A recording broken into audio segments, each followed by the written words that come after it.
I still remember the day Claire came to live with us. She was 15 years old, all sharp angles and hollow eyes, standing in our doorway with a single duffel bag that looked like it had seen better days. My Aunt Sarah had just died. Car accident, sudden and brutal, and there was no one else. Claire's father had never been in the picture, and the rest of the family was either too old, too poor, or too uninterested to take in a grieving teenager. When I volunteered, my husband Michael squeezed my hand and said we'd make it work. We'd been married for 8 years by then, and after years of trying and failing to have children, this felt like fate offering us a second chance. Claire barely spoke that first week. She'd sit at our kitchen table, pushing food around her plate, while Michael and I tried to fill the silence with cheerful chatter about her new school, her new room, the neighborhood. I decorated that room myself, soft lavender walls, white furniture, a cozy reading chair by the window. I wanted her to feel safe, wanted, loved. At night, I'd hear her crying through the walls, and my heart would break into smaller and smaller pieces. I'd knock softly and ask if she wanted to talk, but she'd always say no, her voice thick with tears. So I'd just sit outside her door for a while, letting her know she wasn't alone. The first time she called me Aunt Becca instead of just Becca, I nearly cried with relief. It was 3 months in, and she'd just gotten her report card, straight A's despite everything she'd been through. I'd taken her out for ice cream to celebrate, and as we sat in the bright plastic chairs at the parlor, she looked at me with those big blue eyes that reminded me so much of Sarah and said, "Thank you, Aunt Becca, for everything." I reached across the table and squeezed her hand, and for the first time since she'd arrived, I felt like maybe we'd be okay. The years that followed were good, better than good. Claire blossomed in our home, slowly emerging from her shell of grief like a butterfly from a cocoon. She joined the drama club at school, made friends, started laughing again. Michael adored her, would spend hours helping her with math homework at the kitchen table, his patience endless as he explained algebra concepts over and over. We went on family vacations, Disney World when she was 16, a road trip through New England when she was 17. I have hundreds of photos from those years, Claire's smile getting wider and more genuine in each one. She graduated high school with honors, and I sobbed through the entire ceremony. Sarah should have been there, I kept thinking. But I also felt this fierce pride, this sense that we'd done something right. We'd taken a broken girl and helped her become whole again. Claire hugged me so tight that day, whispered in my ear that she loved me, that I'd saved her life. I believed her completely. College was harder. Claire chose a school about 3 hours away, far enough to feel independent but close enough to come home on weekends. And she did come home, almost every other weekend that first year. She'd burst through the front door with her laundry and stories about her classes, her friends, the cute boy in her biology lecture. Michael and I would sit on the couch, listening to her chatter, and afterward, when she'd gone to bed, we'd smile at each other with this shared satisfaction. We'd done that. We'd given her the foundation to thrive. But somewhere during her sophomore year, the visits became less frequent. She was busy, she said, studying, involved in campus activities, building her own life. I understood even as I missed her. This was healthy, normal. She needed to spread her wings. I'd text her constantly. Photos of the garden I was planting, funny memes I thought she'd like, just checking in messages. Her responses grew shorter, less enthusiastic. I told myself it was just her age, that phase where parents or parent figures become slightly embarrassing. She came home for Christmas that year, and something felt different. She was quieter, more watchful. She'd look at Michael in this way I couldn't quite read, and once I caught her studying a photo of Sarah that I kept on the mantel, her expression strange and unreadable. When I asked if everything was okay, she smiled and said she was just stressed about exams. I made her favorite cookies and told her we were here whenever she needed us. The summer after her junior year, Claire got an internship in the city where we lived. She moved back home, and it felt like old times at first. The 3 of us would have dinner together every night, and Claire would tell us about her work at the marketing firm, the projects she was helping with. Michael was particularly interested. His company did similar work, and they'd spend hours discussing strategy and campaigns. I'd watch them from the kitchen as I cleaned up, feeling this warm contentment. My family. That's when I started noticing small things. The way Claire would touch Michael's arm when she laughed at his jokes. How she'd always volunteer to help him with yard work, coming back inside with grass stains on her knees and color in her cheeks. The new clothes she'd started wearing, tighter, more revealing than her usual style. I pushed down the uncomfortable feeling in my stomach. She was 21, she was growing up, finding her own style. And she and Michael had always been close. I was being paranoid. One evening in late July, I came home early from my book club. Michael's car was in the driveway, but the house felt empty. I called out but got no response. I was heading upstairs when I heard voices from the garage, Michael's workshop, where he liked to tinker with old furniture. I was about to call out again when I heard Claire laugh, low and intimate. Something made me stop, made me ease open the door silently. They weren't doing anything, not really. Just talking, standing close together in the dim light filtering through the high garage window. But the space between them felt charged, dangerous. Claire was looking up at Michael in a way that made my chest tight, and Michael, my Michael, wasn't moving away. I cleared my throat loudly, and they jumped apart like teenagers caught making out. The guilty look on both their faces told me everything I needed to know. I played it cool, asked what they were working on, keeping my voice light and pleasant. Michael stammered something about refinishing an old chair. Claire excused herself quickly, practically running back to the house. That night, Michael was attentive, almost too attentive. He kept touching me, kissing my cheek, telling me he loved me. I lay awake beside him, staring at the ceiling, trying to convince myself I was overreacting. But after that day, I couldn't unsee it. The lingering looks, the way Claire would lean in close when showing Michael something on her phone. How she'd started wearing my perfume, the one Michael had bought me for our 10th anniversary and said he loved. I started watching them more carefully, and the more I watched, the more my stomach twisted. I told myself nothing had happened. They wouldn't do that to me. Claire was like my daughter. Michael loved me. We'd been happy for nearly 20 years. But doubt is like poison. Once it enters your bloodstream, it spreads everywhere, contaminating everything it touches. The internship ended in August, and Claire moved back to campus. I felt relieved and guilty about feeling relieved.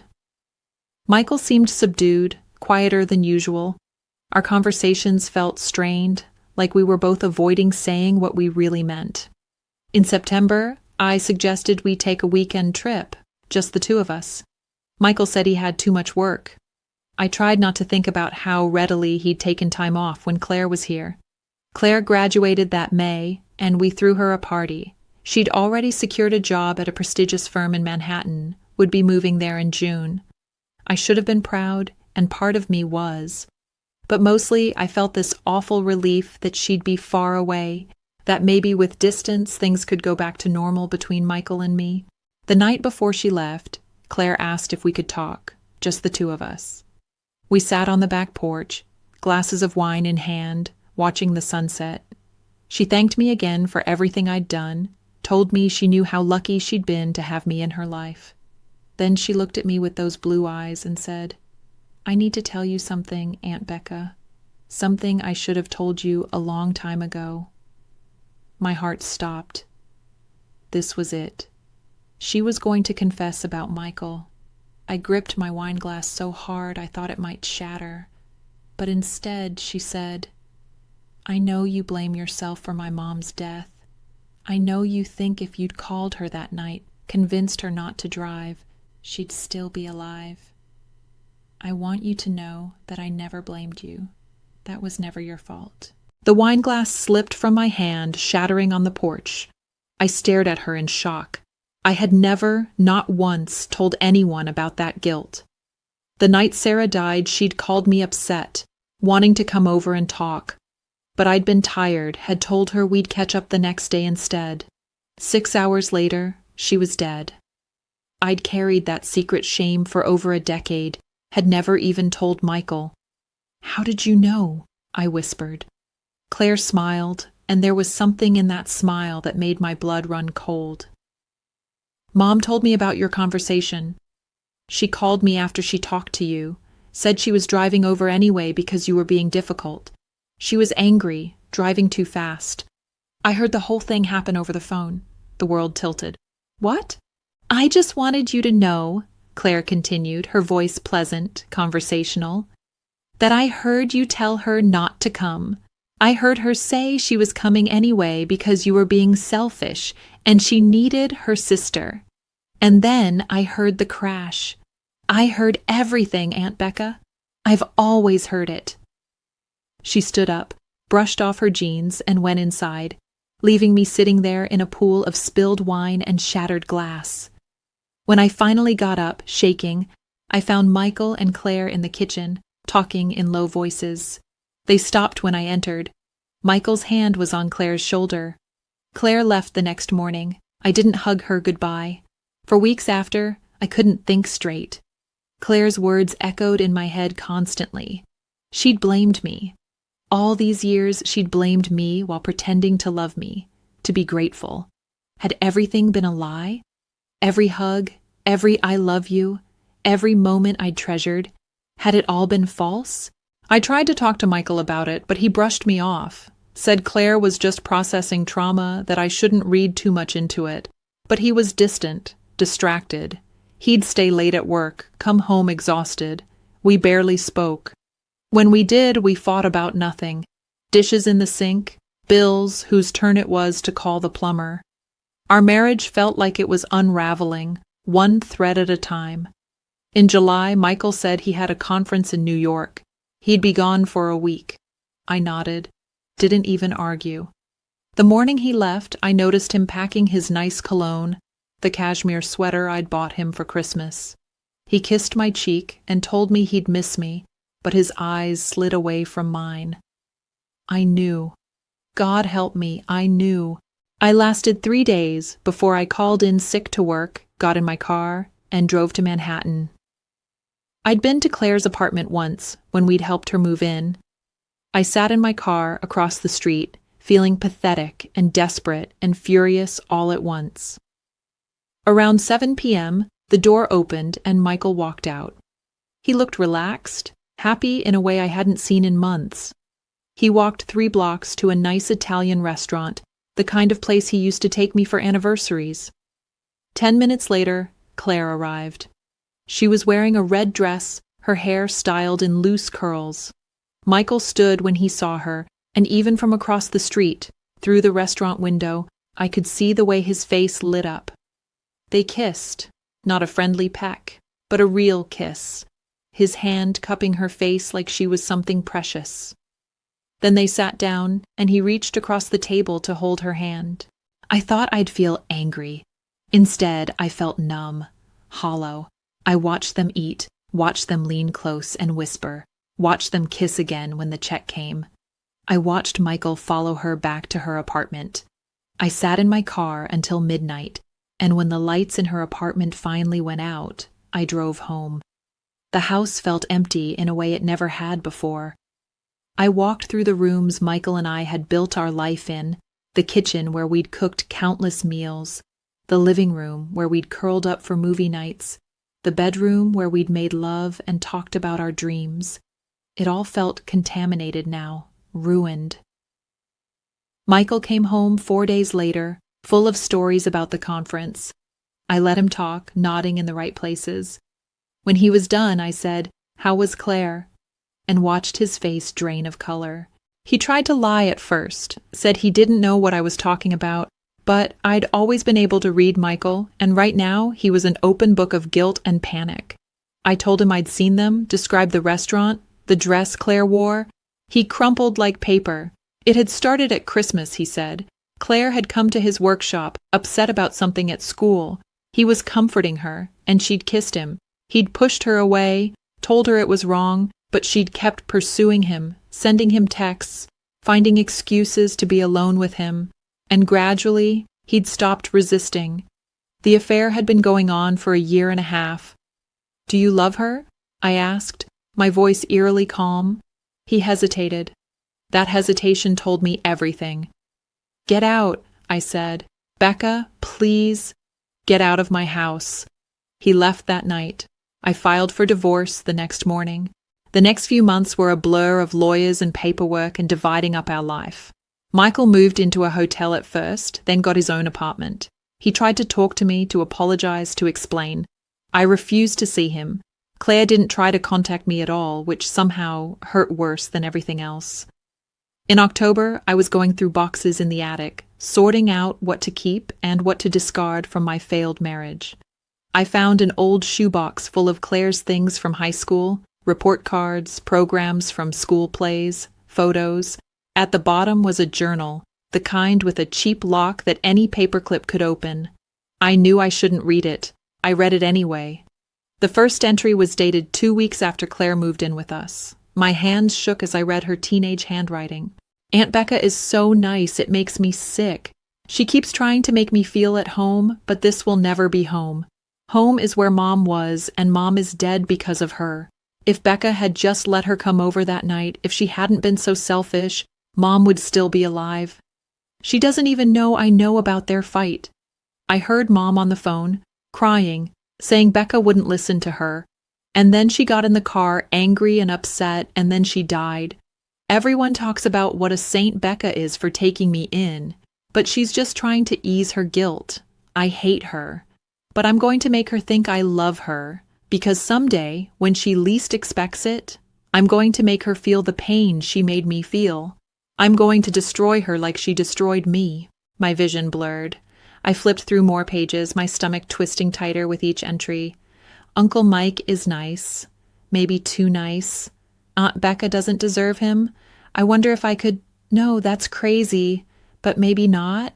He looks at me sometimes when she's not paying attention. Not in a creepy way, just aware. I'm going to try wearing that blue sweater tomorrow, the one that's a little tight. See what happens. Months later.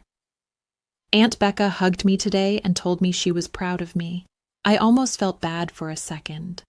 Then I remembered Mom's last words to me. Your aunt doesn't care about anyone but herself. I hugged her back and thought about how much it's going to hurt when I take everything from her. Years of entries, years of calculated manipulation masked as love. She described strategies for making Michael notice her, ways to create wedges between Michael and me without being obvious. She practiced versions of the story she'd tell him about feeling unloved by me, neglected, misunderstood. She planned which classes to take in college to align with his interests, how to position herself as the one who truly understood him. The entry about the first time they kissed. Finally. It took so long, but I knew if I was patient, he'd break. He feels so guilty, keeps saying it's wrong, that he loves Becca. But I can see how he looks at me. He wants me more than he wants her. This is perfect. Better than perfect. Soon I'll take him completely, and Becca will know what it feels like to lose everything. And then, the most recent entry, dated 2 weeks before she told me she knew about my guilt. Time to twist the knife. I'm going to tell her I know about the phone call. Let her sit with that guilt, knowing I blamed her all along while she was playing mommy. Then I'll take Michael, and she'll spend the rest of her life knowing that the daughter she loved so much hated her from the very beginning. Mom would be proud. I threw up. Right there in the attic, I leaned over and vomited, my entire body shaking. This wasn't an affair. This wasn't a moment of weakness or a genuine connection. This was revenge, methodical and cruel. Claire had spent 12 years living in my home, eating at my table, letting me love her, all while planning to destroy me. And she'd succeeded. I sat in that attic for hours, the journal in my lap, trying to process the magnitude of her betrayal. Every memory was tainted now. Every I love you, every hug, every moment I'd thought we were building something real. All of it was fake. She'd looked me in the eye for 12 years and lied. She'd let me love her, knowing she was going to destroy me. The worst part was Michael. He wasn't innocent. He'd made his choices, but he'd been manipulated too. Claire had studied him, learned exactly how to appeal to him, to make him feel special and understood. She'd seduced him deliberately, not out of genuine feeling, but as part of her revenge plan. We'd both been her puppets. For a long time, I just felt broken. I went through the motions of living, work, home, sleep, repeat. I lost 15 pounds because food tasted like ash. My friends tried to help, but how could I explain? My husband left me for the girl I raised as a daughter, who turned out to have hated me all along, and orchestrated everything as revenge for a death I'd blamed myself for anyway. It sounded like a bad movie. But slowly, beneath the grief and shock, something else started growing. Anger. Cold, hard, clarifying anger. Claire had destroyed my marriage, my sense of reality, my ability to trust. She'd taken 12 years of my life and made them meaningless. She'd turned my greatest act of love into a weapon against me. And she thought she'd won. She didn't know I'd found the journal. I started thinking. Claire was smart, calculating, patient. To beat her at her own game, I'd have to be smarter. I'd have to be just as patient, just as calculating, and I'd have to make sure she never saw it coming. First, I needed to understand what she truly wanted. It wasn't just to hurt me. The journal made that clear. She wanted to take everything I had, to make me feel the loss she'd felt. She'd taken Michael. What else mattered to me? The answer came to me one sleepless night. My reputation. I'd built a good life, a respected career as a social worker helping troubled families. People in our community knew me as someone who'd selflessly taken in her orphaned niece. That image was important to me. If Claire could destroy that, make people see me as a selfish person who'd neglected her niece, who'd driven her into Michael's arms through coldness and neglect, that would be her final victory. I pulled out my laptop and started searching. Social media mostly. Claire had always been careful online, but now that she thought she'd won, she was getting bolder. Photos of her and Michael at restaurants, museums, weekend trips. Captions that hinted at finally finding real love and family isn't just blood. Comments from people who knew us, confused but supportive. Then I found her blog. She'd started it recently, writing under a pseudonym, but with details that were clearly about us. Posts about surviving emotional neglect, about the parent who saves you to feel better about themselves, about toxic family dynamics, and manipulation disguised as love. She was building a narrative, laying groundwork. Soon she'd reveal who she was really writing about, and I'd be exposed as the villain in her story. I saved every post, every comment, every photo, documentation. Next, I went back through my own records. Emails I'd sent Claire over the years, texts, cards, financial records showing every penny I'd spent on her, tuition, clothes, medical bills, her car, vacations, college application fees, thousands and thousands of dollars given freely out of love. I made copies of everything. Then I did something that felt dirty but necessary. I called an old friend from college who now worked in private investigation. I told her I needed information on Claire's activities, her life in New York. I couldn't explain why, but I promised to pay whatever it cost. She agreed, hearing something in my voice that told her not to ask questions. The report came back 3 weeks later. Claire was doing well at her job, earning a good salary. She and Michael were essentially living together in her apartment, though he kept his lease as a cover. They went to nice restaurants, took weekend trips to the Hamptons. They looked happy. But there were also debts. Claire had significant credit card debt, apparently from years of maintaining a lifestyle beyond her college budget. She'd been counting on Michael to help pay it off. The investigator had found emails where she'd hinted at financial troubles, and Michael had offered to help. That's when the plan started coming together. I called my lawyer, the one handling my divorce. I told him I wanted to make sure the divorce was as favorable to me as possible, that I had evidence of Michael's affair and wanted it documented. Could we arrange for Michael to pay a significant settlement? The lawyer smiled. Sharks always smell blood, and said he'd make it happen. The divorce proceedings dragged on, which was perfect for my purposes. Michael grew frustrated, especially as my lawyer dragged out negotiations and Claire's debts continued mounting. The investigator reported that they were fighting more, that the strain was showing. Meanwhile, I started therapy. Real therapy, with a respected psychologist who specialized in family trauma and betrayal. I needed it anyway, but I also needed a professional record of what Claire had done, how it had affected me. My therapist was horrified by the journal, by the calculated nature of Claire's revenge. She wrote detailed notes, diagnosed me with PTSD from prolonged psychological abuse, more documentation. I also started reaching out to people who'd known Sarah, my sister. I said I was trying to process her death, to understand what had happened that night. Slowly, carefully, I gathered testimonies. Sarah had been drinking before she drove. Multiple friends confirmed it.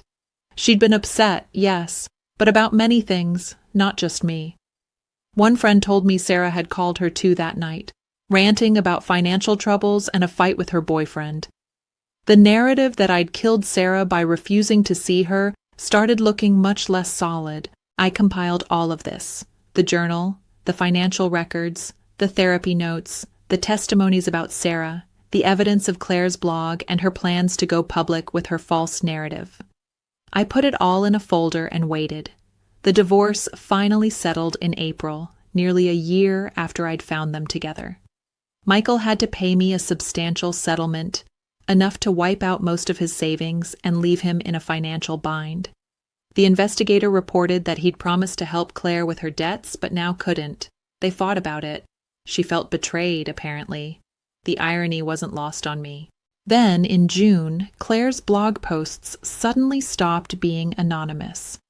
She revealed her identity, started telling her story of being raised by a narcissistic aunt who'd treated her as a possession rather than a person, who'd driven her into the arms of her uncle figure for real love. The posts went semi-viral in certain circles. People started recognizing me, giving me pitying or disgusted looks. My supervisor at work called me in for a chat about the allegations. I let it build for 2 weeks. Let Claire feel triumphant. Let her think she'd finally, completely won. Then I contacted a journalist friend, someone who worked for a major newspaper and specialized in human interest stories. I gave her everything: the journal, the financial records, the therapy notes, all of it. I told her she could verify independently, talk to my therapist, my lawyer, Sarah's friends. I gave her permission to publish whatever she found. She did her research thoroughly, called Claire for comment, called Michael, talked to people who'd known us all. The story ran on a Sunday with the headline, "The Long Game: How One Woman Orchestrated a 12-Year Revenge Plot Against Her Guardian." It was detailed, damning, and completely factual. Excerpts from Claire's journal, quotes from my therapist about the psychological impact of prolonged deception, financial records showing my support, testimonies about Sarah's actual state of mind the night she died, Claire's own blog posts juxtaposed with her journal entries showing the calculated difference between her public narrative and private truth. The article went viral. Actually viral, not just within certain circles. News outlets picked it up. Social media exploded. People were horrified by the calculated cruelty, the manipulation, the years of deception. Claire's blog was flooded with comments, almost all negative. Her employer was tagged repeatedly in posts asking if they knew they'd hired someone capable of such prolonged psychological abuse. I didn't have to do anything else. The truth, once unleashed, did the work for me. Claire tried to claim the journal was fake, that I'd created it to discredit her, but handwriting analysts verified it was hers. She tried to argue she'd been a traumatized child processing grief, but the entries continued into her 20s, detailed and strategic, impossible to dismiss as childhood trauma. She tried to pivot, to say I was proving her point about being vindictive, but her own words, her own meticulous documentation of her revenge plot made that argument fall flat. Within 3 weeks, she lost her job. The company said it was for other reasons, but the timing was clear. Her blog disappeared. Her social media went private. The investigator reported that she and Michael had broken up, that he'd moved out. Apparently, The revelation that she'd manipulated him as part of a revenge plot against me had shattered whatever feelings he'd developed. Michael tried to contact me after that, left messages saying he was sorry, that he'd been manipulated, that he understood if I never forgave him, but he needed me to know he'd been a fool. I didn't respond. Yes, he'd been manipulated, but he'd also made choices. He'd chosen to betray his wife with a girl we'd raised. He'd chosen to believe Claire's lies about me rather than trust the woman he'd been married to for nearly 20 years. His guilt didn't erase what he'd done. Besides, losing him was part of what Claire had taken from me. I'd grieved that loss. I was done with him. A few months later, I heard through mutual acquaintances that Claire had moved back to England, where Sarah's family was from, that she was working some low-level job, keeping her head down. Michael had apparently started dating someone age-appropriate, was in therapy, trying to rebuild his life. And me? I was still rebuilding too. Therapy helped. So did time. So did knowing that Claire hadn't won after all. People ask me sometimes if I regret exposing her, if I wish I'd just moved on quietly. The answer is no. What Claire did wasn't just personal betrayal.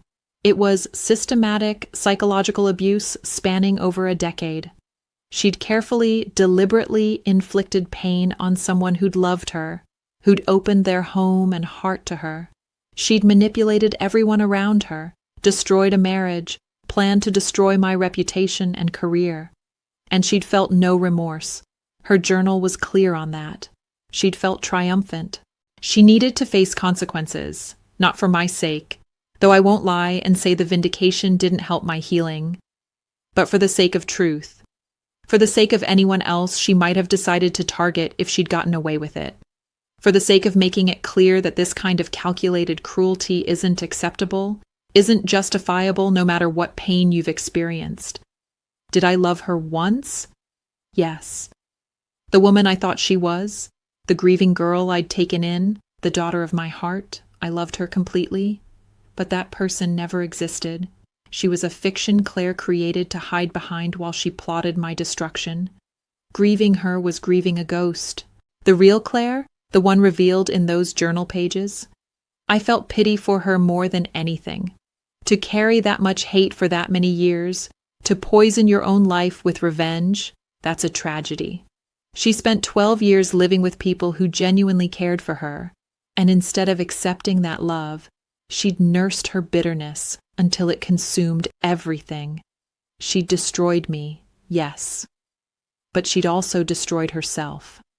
Sometimes late at night, I still think about that first day she arrived, that scared 15-year-old with the hollow eyes and the duffel bag. What if I'd known then what I know now? Would I still have taken her in? The answer, surprisingly, is yes. Because the woman I was then, the woman who saw a grieving child and opened her home, she was a good person. She made that choice out of love and compassion. What Claire did with that kindness, how she twisted it into a weapon, that's on her, not me. I've started seeing someone new. His name is David, and he's kind and patient and completely unconnected to my past. We take things slowly. He knows my story, I was honest from the start, and he's never judged me for it. When I have bad days, when the trust issues flare up, he just holds my hand and reminds me that not everyone is Claire. I've also gotten involved in an organization that helps kids who've experienced trauma. It's healing, in a way, to use what I learned from Claire, both the good parts and the terrible ones, to actually help children who need it. To show them that the world isn't all people like her, that genuine kindness exists. My relationship with Michael is non-existent. We're cordial in the rare moments we have to interact, signing final papers, dealing with last bits of shared property. He's tried a few times to have deeper conversations, to apologize more fully. I've politely declined. Some betrayals are simply too large to bridge, and I don't owe him my forgiveness or my friendship. He made his choices. The most unexpected thing is that I've reconnected with some of Sarah's old friends. Talking with them about my sister, hearing their stories, has helped me process my guilt about her death in a healthier way. They've made it clear that Sarah's accident was tragic, but not my fault, that she'd made the choice to drive upset and intoxicated, that multiple people had tried to stop her that night. It doesn't erase my guilt entirely. I think that guilt may always live in some corner of my heart, but it's given me perspective. Claire used that guilt as a weapon, but the truth is more complex than she wanted me to believe. One of Sarah's friends told me something that stuck with me. She said that Sarah had been worried about Claire in the months before she died, that Claire had started showing signs of troubling behavior, lying, manipulation, playing people against each other. Sarah had been planning to find her better therapy to address these issues. "Your sister knew her daughter had problems," the friend said. "She would have been horrified by what Claire did to you. You didn't kill Sarah. If anything, you tried to finish what she started, helping Claire. It's not your fault that Claire refused to be helped." I don't know if I fully believe that yet, but I'm working on it. The hardest part hasn't been the betrayal itself, as strange as that sounds. It's been rebuilding my ability to trust, to believe that when someone says they love me, they mean it. Claire taught me that people can lie for years, can smile to your face while plotting your destruction. That's a hard lesson to unlearn, but I'm trying. Every day I make the choice to try. Last month I sold the house. Too many ghosts, too many memories that turned sour. I bought a smaller place across town, started fresh. The garden is coming along nicely. I planted roses, Sarah's favorite. They're blooming now, pink and white and red. I saw Claire's name pop up on social media recently. She'd posted something, her first post in months. It was a quote about forgiveness and moving forward. No mention of what she'd done, no real apology. Just vague platitudes about growth and learning from mistakes. I didn't comment, didn't react, just closed the app and went about my day. Because here's what I've learned. Claire wanted to destroy me. She wanted me to feel the pain and loss she felt. In many ways, she succeeded. She took my marriage, my sense of security, years of my life that I thought meant something but turned out to be lies. But she didn't destroy me. I'm still here. I'm healing. I'm rebuilding. I'm learning to trust again, to love again, to believe in genuine human kindness again. And that, in the end, is the best revenge. Not the exposure, not the consequences she faced, though those were necessary and just. The best revenge is that she spent 12 years of her life consumed by hatred and plotting, trying to break me, and I refused to stay broken. She thought she was so clever, so patient, playing the long game, but she forgot something crucial. I was patient too. I'd spent 12 years loving a girl who hated me, never wavering, never giving up on her. I'd poured that much time and energy into something I believed in. When I turned that same patience and determination toward